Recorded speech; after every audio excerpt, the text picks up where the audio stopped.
नमस्कार साथियों, हिंदी साहित्य की क्लास में आप सभी का स्वागत करती हूँ, अभिनंदन करती हूँ। और आज के शास्त्र की परिचर्चा को हम लोग शुरू करते हैं। तो चलिए चलते हैं आज के पहले क्वेश्चन पे। क्या है आज के क्वेश्चन? आज के शास्त्र का पहला क्वेश्चन है कि छायावादी प्रवृत्ति की रचना सबसे पहले दिखलाई पड़ी थी। किसमें दिखलाई पड़ी थी? मुकुटधर पांडे की रचनाओं में, सुमित्रानंदन पंत की कविताओं में, सूर्यकांत त्रिपाठी निराला की कविताओं में, या श्रीधर पाठक की रचनाओं में। तो इस क्वेश्चन का सही आंसर क्या होगा?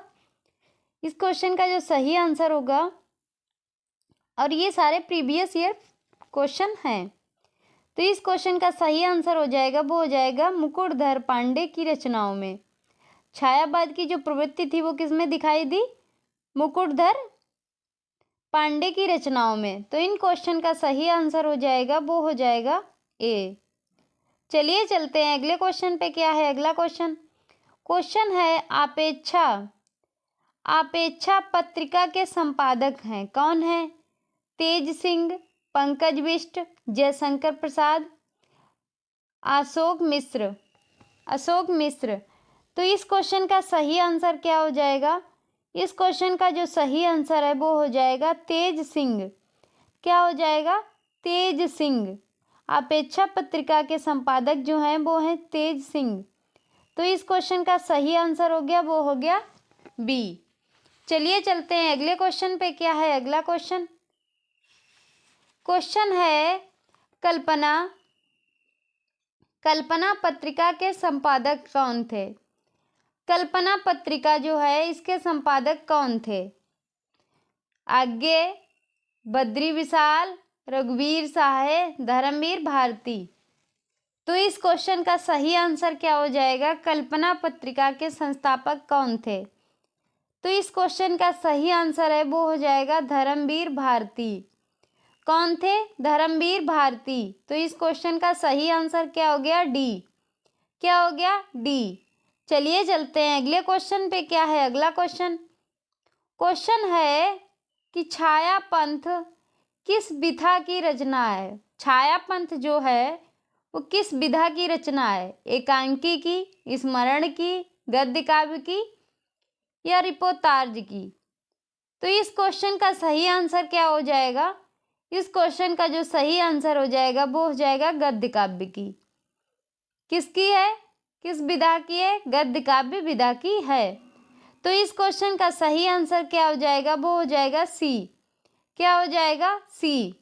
चलिए चलते हैं अगले क्वेश्चन पे। क्या है अगला क्वेश्चन? क्वेश्चन है भक्तन को कहाँ सीकरी सो काम, यह किस कवि की युक्ति है या पंक्ति है? यूपीजीडीसी 2008 में पूछा गया था। नंददास की, परमानंद दास की, कुंभन दास, तुलसीदास। ये किसकी पंक्तियाँ हैं? भक्तन को कहाँ सीकरी सो काम। तो ये जो हैं वो हैं कुंभन दास की पंक्ति। किसकी पंक्तियाँ हैं ये? कुंभन दास जी की ये पंक्तियाँ हैं। तो इस क्वेश्चन का सही आंसर क्या हो जाएगा? सी। क्या हो जाएगा? सी। चलिए चलते हैं अगले क्वेश्चन पे। क्या है अगला क्वेश्चन?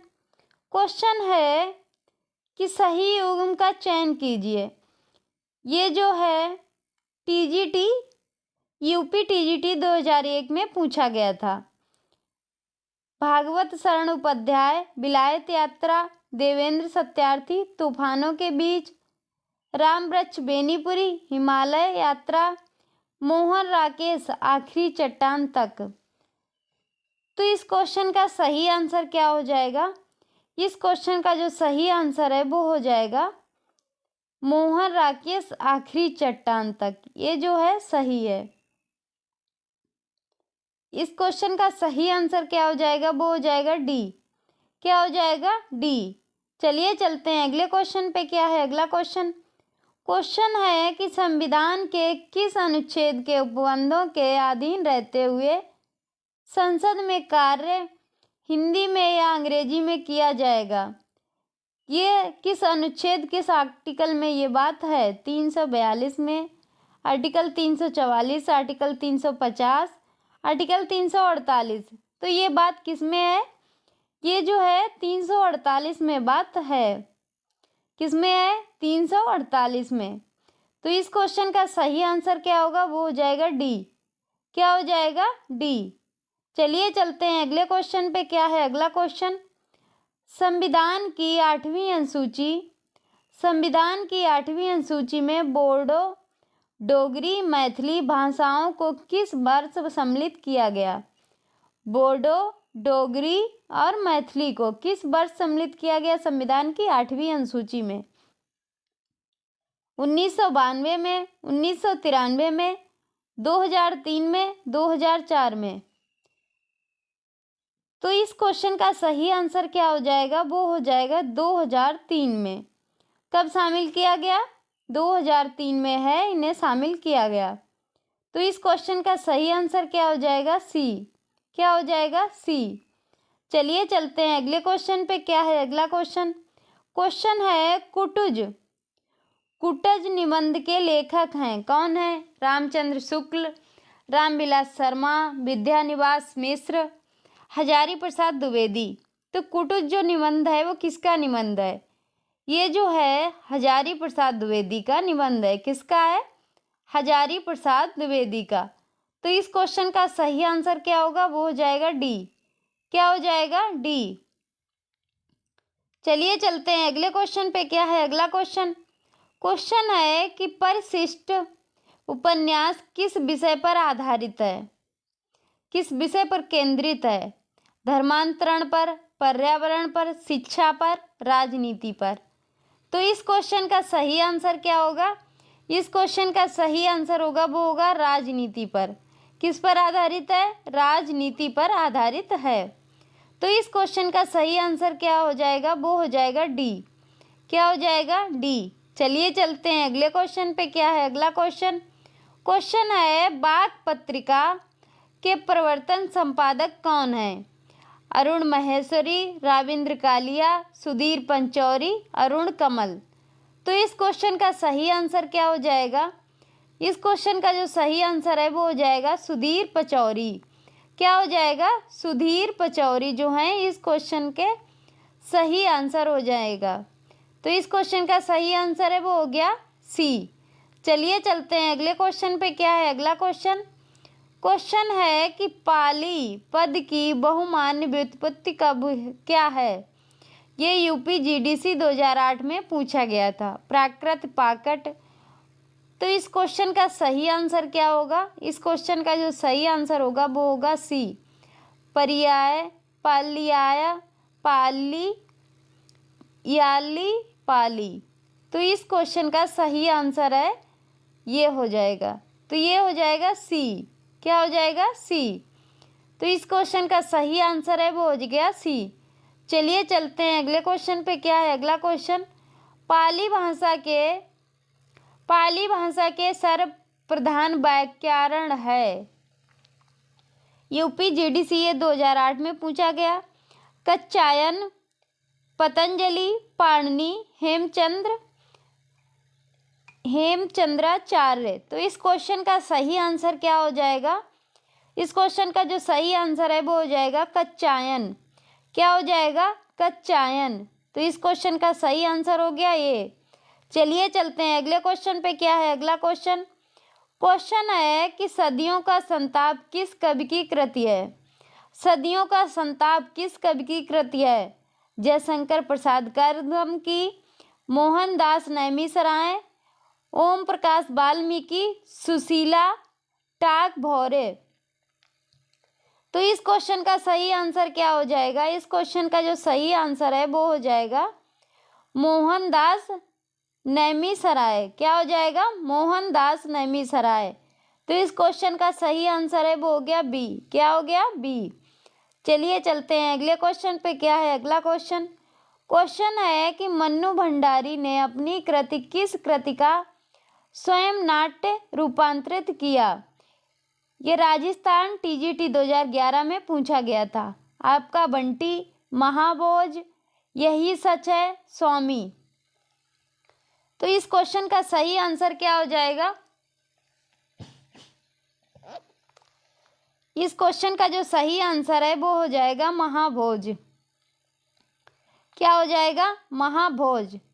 तो इस क्वेश्चन का सही आंसर है वो हो गया बी। क्या हो गया? बी। चलिए चलते हैं अगले क्वेश्चन पे। क्या है अगला क्वेश्चन?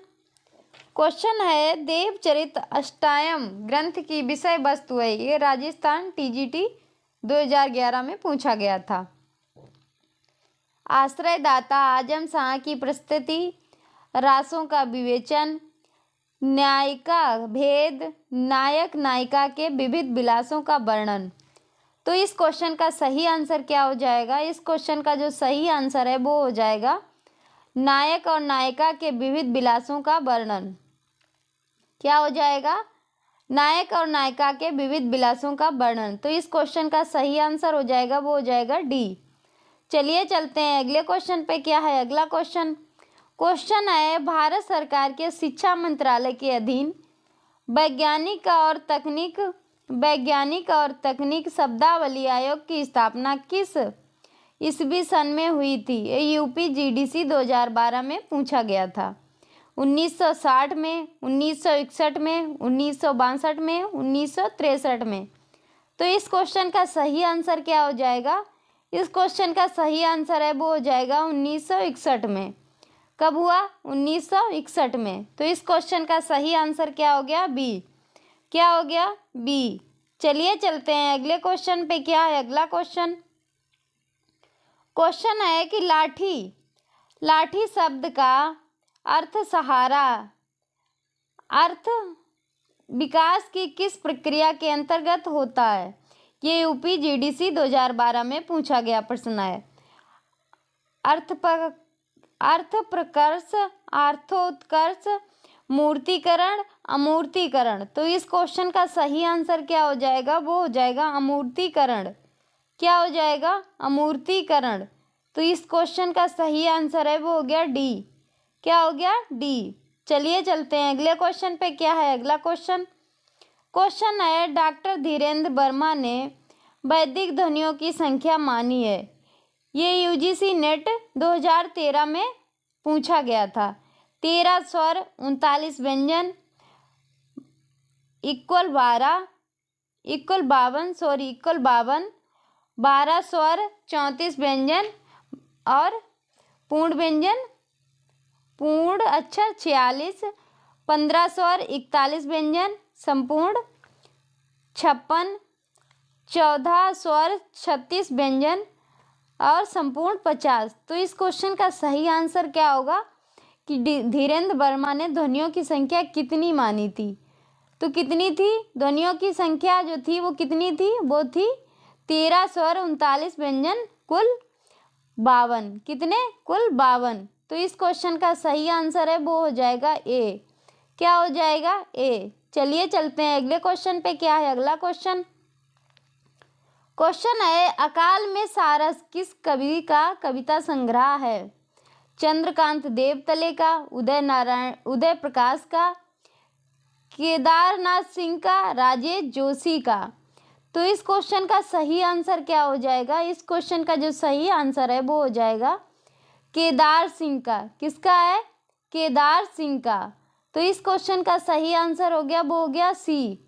चलिए चलते हैं अगले क्वेश्चन पे। क्या है अगला क्वेश्चन? क्वेश्चन है कि हिंदी का पहला समाचार पत्र उदंत मार्दंड प्रकाशित हुआ। ये पीजीटी 2004 में पूछा गया था। सन 1840 में, सन 1830 में, सन 1826 ईस्वी में, सन 1844 में। तो इस क्वेश्चन का सही आंसर क्या हो जाएगा? इस क्वेश्चन का जो सही आंसर है वो हो जाएगा सन 1826 में। कब प्रकाशित हुआ? सन 1826 में। तो इस क्वेश्चन का सही आंसर क्या हो जाएगा? वो हो जाएगा बी। क्या हो जाएगा? बी। चलिए चलते हैं अगले क्वेश्चन पे। क्या है अगला क्वेश्चन? क्वेश्चन है आचार्य शुक्ल ने एडविन ओर्नाल्ड के आख्यान काव्य लाइट ऑफ एशिया का बुद्ध चरित नाम से किस भाषा में अनुवाद किया गया?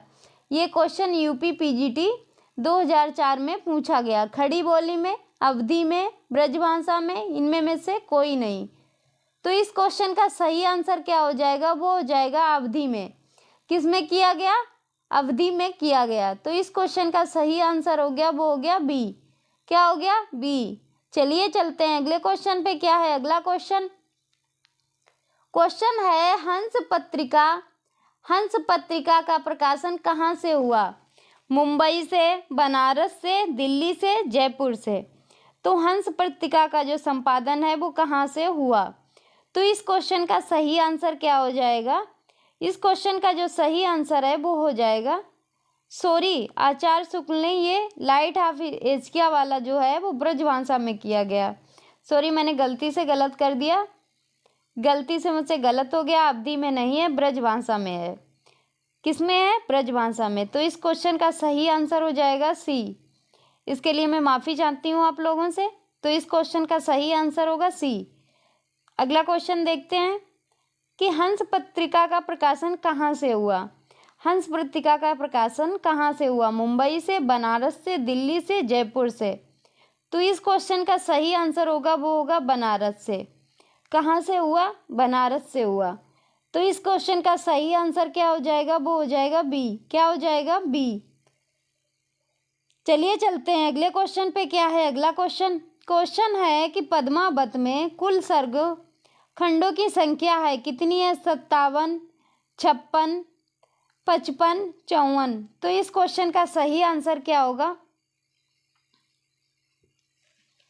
इस क्वेश्चन का जो सही आंसर होगा वो क्या हो जाएगा? कुल पद्मावत में कितने सर्ग हैं या कितने खंड हैं? वो हैं 57। कितने हैं? 57। तो इस क्वेश्चन का सही आंसर हो जाएगा, वो हो जाएगा ए। क्या हो जाएगा? ए। चलिए चलते हैं अगले क्वेश्चन पे। क्या है अगला क्वेश्चन? क्वेश्चन है बोलगा से गंगा विधा की दृष्टि से यूपीजीडीसी 2012 में पूछा गया। नाटक है, कथा है, निबंध संग्रह है, यात्रा स्मरण है। तो इस क्वेश्चन का सही आंसर क्या हो जाएगा? इस क्वेश्चन का जो सही आंसर होगा वो हो जाएगा बी, कथा। क्या है? कथा। तो इस क्वेश्चन का सही आंसर हो गया, वो हो गया बी। चलिए चलते हैं अगले क्वेश्चन पे। क्या है अगला क्वेश्चन? क्वेश्चन है आचार्य रामचंद्र शुक्ल ने किस रचना को ध्वनि काव्य माना है? यूपीजीडीसी 2012 में पूछा गया।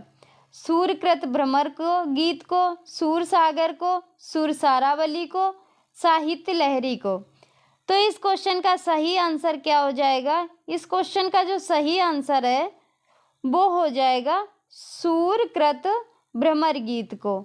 सूर्यकृत भ्रमर गीत को माना है। तो इस क्वेश्चन का सही आंसर हो गया, वो हो गया ए। चलिए चलते हैं अगले क्वेश्चन पे। क्या है अगला क्वेश्चन? क्वेश्चन है झोपड़ी से राजभवन तक के लेखक कौन है? झोपड़ी से राजभवन तक के लेखक कौन है? नेमिल राय, माता प्रसाद, कंबल भारती, सूरजपाल चौहान। तो इस क्वेश्चन का सही आंसर क्या हो जाएगा? इस क्वेश्चन का सही आंसर है वो हो जाएगा बी। क्या हो जाएगा? बी, माता प्रसाद। कौन है? झोपड़ी से राजभवन तक माता प्रसाद। तो इस क्वेश्चन का सही आंसर है वो हो जाएगा बी। चलिए चलते हैं अगले क्वेश्चन पे। क्या है अगला क्वेश्चन? क्वेश्चन है कि राजभाषा नियम 1976 में कुल कितने नियम हैं? राजभाषा नियम 1976 में कुल कितने नियम हैं? 10, 11, 13, 12। तो इस क्वेश्चन का सही आंसर क्या होगा? इस क्वेश्चन का जो सही आंसर होगा वो होगा 12। कितने हैं? 12। तो इस क्वेश्चन का सही आंसर हो गया सी। चलिए चलते हैं अगले क्वेश्चन पे। क्या है अगला क्वेश्चन? क्वेश्चन है कि उच्च न्यायालयों में अधिनियमों, विधायकों आदि के लिए प्रयोग की जाने वाली भाषा का उल्लेख संविधान के किस अनुच्छेद में है? अनुच्छेद 46 में, अनुच्छेद 45 में, अनुच्छेद 47 में, अनुच्छेद 48 में। तो इस क्वेश्चन का सही आंसर क्या हो जाएगा? इस क्वेश्चन का जो सही आंसर है वो हो जाएगा अनुच्छेद 48 में। किस में है? अनुच्छेद 48 में। तो इस क्वेश्चन का सही आंसर हो गया सी। चलिए चलते हैं अगले क्वेश्चन पे। क्या है अगला क्वेश्चन? क्वेश्चन है कि हिंदी की वैचारिक एवं तकनीक तकनीक शब्दावली के निर्माण हेतु संस्कृत शब्दों को प्राथमिकता देते हुए उपयोगी शब्द ग्रहण किए जाते हैं। ये यूपीजीडीसी 2008 में पूछा गया सवाल है। हिंदी भाषा से, मराठी भाषा से, बांग्ला भाषा से, सभी मान्यता प्राप्त भारतीय भाषाओं से। तो इस क्वेश्चन का सही आंसर हो जाएगा, वो हो जाएगा सभी मान्यता प्राप्त भारतीय भाषाओं से। क्या है कि सभी मान्यता प्राप्त भारतीय भाषाओं से। तो इस क्वेश्चन का सही आंसर है वो हो जाएगा डी। चलिए चलते हैं अगले क्वेश्चन पे। क्या है अगला क्वेश्चन? क्वेश्चन है मानक हिंदी व्याकरण में कारक व कारण कोटि जो क्या है? कारण क्या है जो इसमें प्रश्न में है? ये यूपीजीडीसी 2008 में पूछा गया। कार्य संपादित करने वालों को सूचना देती है। संज्ञा या सर्वनाम के सर्वोच्च कार्यवाची प्रकारों को बताती है। उद्देश्य और विधेय पदों को जोड़ती है। संज्ञा अथवा सर्वनाम पद का क्रियापद से संबंध है। तो इस क्वेश्चन का सही आंसर क्या है? इस क्वेश्चन का सही आंसर है वो है संज्ञा अथवा सर्वनाम पद का क्रियापद से संबंध व्यक्त करता है। तो इस क्वेश्चन का सही आंसर हो जाएगा वो हो जाएगा डी। क्या हो जाएगा? डी। चलिए चलते हैं